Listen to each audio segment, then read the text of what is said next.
Welcome. My name is Gus Anderson. I'm a mediator for Mediation Services of Wake Incorporated.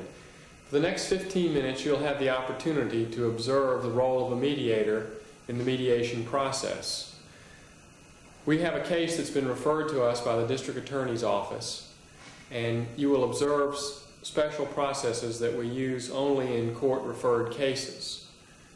Please remember that this is a role play and the mediation process has been greatly condensed. Now let's begin by welcoming the disputants.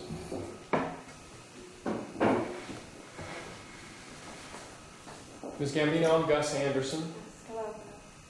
And this is Mary Lassiter Green, my co-mediator. Nice to meet you. If you'll have a seat right there. Joe Walker. Gus Anderson, this is Mary Lassiter Green. Good evening. Nice to meet you.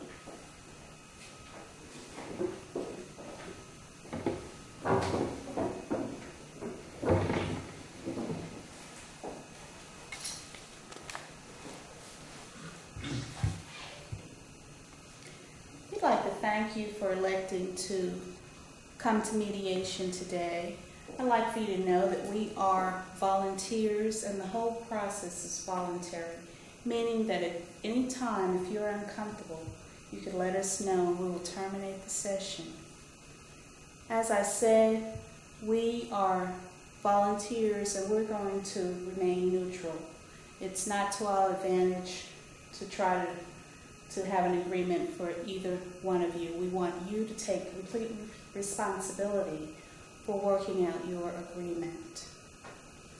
This case was referred to us by the DA's office. We also handle cases directly from the community. So if you have other problems that you can't work out, you can call us directly and we will set up a session to help you resolve that. What you say here will be completely confidential. We do not disclose the terms or the issues you present here. There are certain advantages to mediation. There are no court costs involved, and you both can work out an agreement that you want rather than having a judge or an arbitrator dictate what the resolution should be.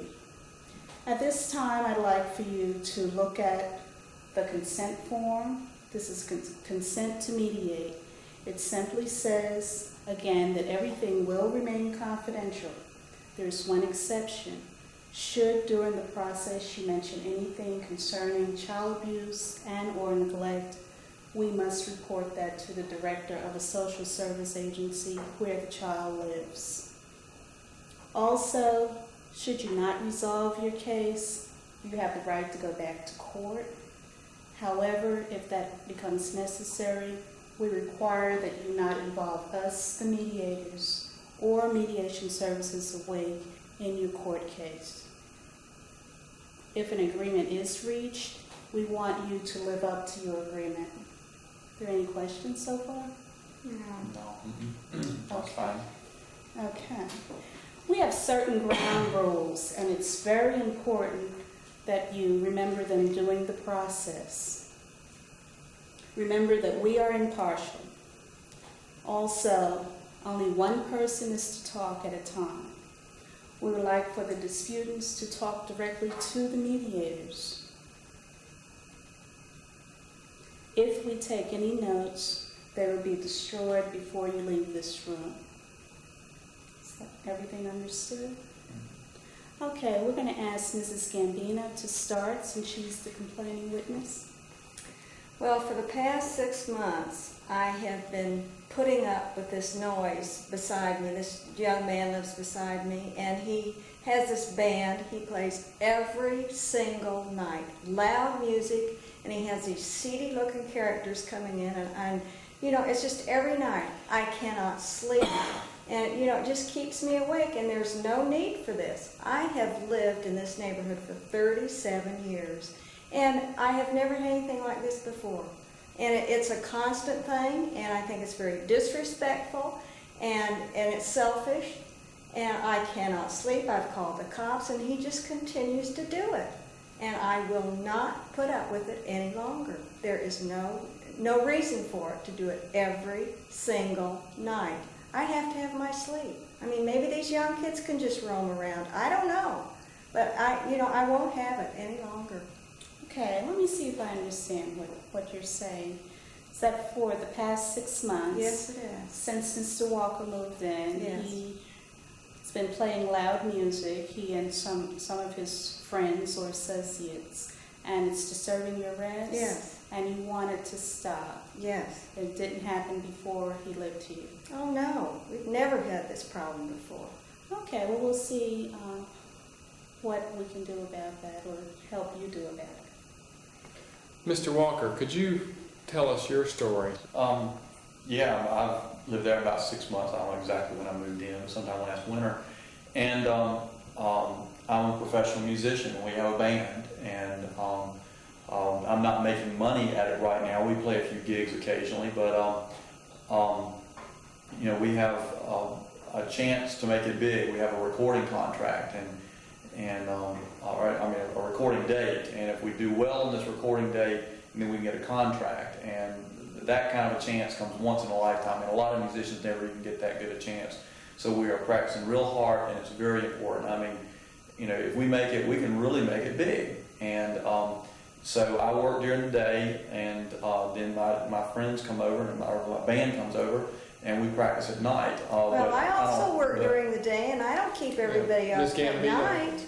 Ms. Gambino, we have to let one person speak at a time. That's part of the ground rules, and you'll get an opportunity to respond once Mr. Walker finishes with his story. So if you'll just be patient, thank you. But I'm not sure what she's talking about every night. I mean, that's not us because I'm not there every night. We practice other places as well. And so, yeah, I practice and play music there most nights, but not every night. Not every night.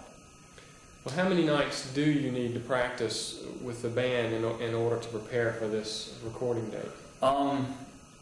Generally, we practice about 4 or 5 nights a week, but that's not all of it. I mean, that's the band practicing together, and then in addition to that, I have to practice some on my own. I mean, if I didn't practice any on my own, I mean, I wouldn't get anywhere as an individual musician, and so I practice with them, like I say, about 4 or 5 nights a week, and then in addition, I practice individually at home a little bit in addition to that. Well, more than a little bit.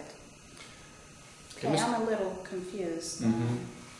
You practice with the band 4 or 5 nights, and then On your own also? Yeah, maybe another. It just varies, just kind of when I feel like it, But yeah, I practice some on my own too. I mean, I got to do a little bit of that at least. Not as much as with the band. No, I spend most of my time with the band. Oh, okay. Okay, thank you. Do you always practice at your house, or are there other places you can practice? We practice at my place. There's 4 members of the band. One of them lives in this little tiny place that we couldn't go to. We couldn't even get all our instruments in there. But the other 2 people live together the other 2 guys live together in a house, and we practice there. So we practice at my place and their place. And how many nights a week have you been practicing at your house? I don't count. Some nights we practice. Some weeks we'll practice every night at my place. Some weeks we'll practice every night at the other place. And so I mean, we don't have any regular schedule. Well, how many nights do you think that you could practice at your house at a minimum on a weekly basis? Probably if we could practice there 2 nights a week, we could practice the other guy's place probably 2 nights a week. And that'd probably do us. In general, that'd do fine. Okay. Mrs. Gambini, how does that sound to you? 2 nights per week that he would be practicing with his band members? Well, it probably depends on the 2 nights. I don't want it on the weekend. No, we definitely do not want it on the weekend. We don't practice on the weekend. So, Ms. Gambino, the 2 nights a week sounds like it might be reasonable to you. Is that correct? Well, it will be, depending if it's not too late. Okay. What about the times? How late would you consider reasonable?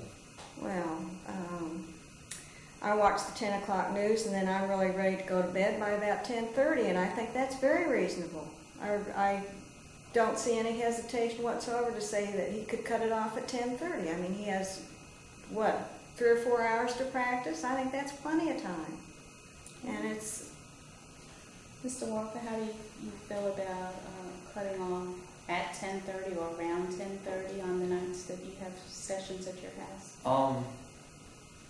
I think we could do that. Ms. Gambino, does that sound reasonable to you? Well, okay, the 2 nights would be okay.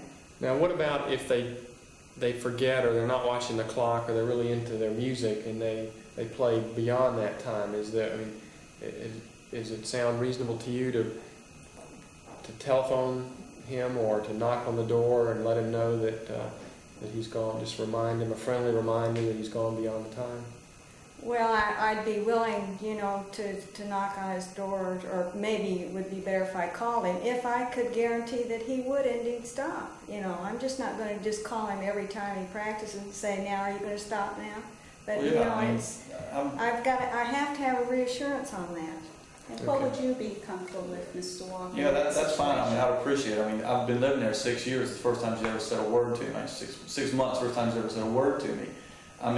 She's called the cops, but she's never said anything to me. Well, I go out and I stand outside and do this, you think you'd realize. I'm not hard to get along with. If she just let me know what the problem is, we can work with it.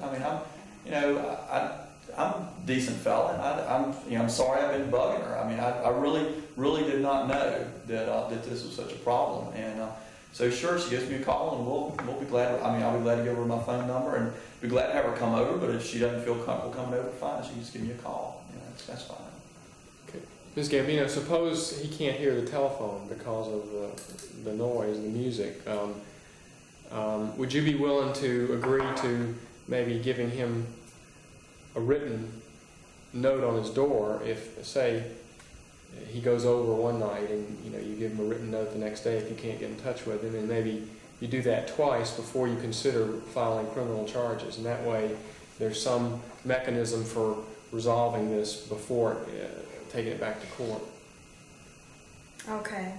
Yes, I will do that. Now, what about the individual practice? Can you limit that to Saturdays? Yeah, I could agree to do my practicing, on Saturday, but I have to go in the afternoon. If I didn't start till 10 o'clock, which when I get up. I don't think it's fair that she can expect me to get up at 6 o'clock to start practicing, but I'd have to go in at the end of the afternoon some. I need some time there to practice and rest. Because you can't just practice all. How late in the afternoon? Mid-afternoon would be fine. 3 o'clock? Yeah, that'd be okay. Does that sound okay to you? Okay, but really not any later than that. Okay. I really think that would be okay. All right, I think we have an agreement here. I'm going to write down the agreement, and I'm going to ask you both to sign it. You'll both get a copy of it. We'll keep the original here in the office, and we hope that this will settle the matter. Obviously, if it doesn't work, you have the right to go back to court, Ms. Gambino, but we hope we've set up a process here that you can communicate in the future. You can revise the agreement. You can talk about other problems that arise, and we'll be glad to mediate any other problems that come up in this matter. Sure. If you want to come back to us rather than going to court. I'll be glad to talk. Anytime she has a problem, I'll be glad to talk to her about it. I just wish she'd called me. Well, this is the agreement that you've signed, and we hope that it works for both of you. And thanks for coming to mediation. Well, thank you. And we will send a notice to the district attorney saying that this dispute has been mediated to a successful solution and that the criminal charges will be dismissed. You will sign an authorization for the district attorney to dismiss those charges. And that will be the end of it as far as the criminal courts are concerned. Great. Thank you. Thank you very much for coming and mediating this to a successful solution. Well, thank you very much. Thank you, Ms. Gambino. Thank you, Mr. Walker. Thank Ms. you. Gambino. Appreciate it. Mrs. Gambino and Mr. Walker have experienced the success of resolving their dispute using their own strengths and approaches with the help of a mediator, helping them to arrive at a mutually agreeable solution to this dispute. We hope that this shortened mediation will help you become successful mediators, and we thank you for volunteering and welcome you to Mediation Services of Wake Incorporated.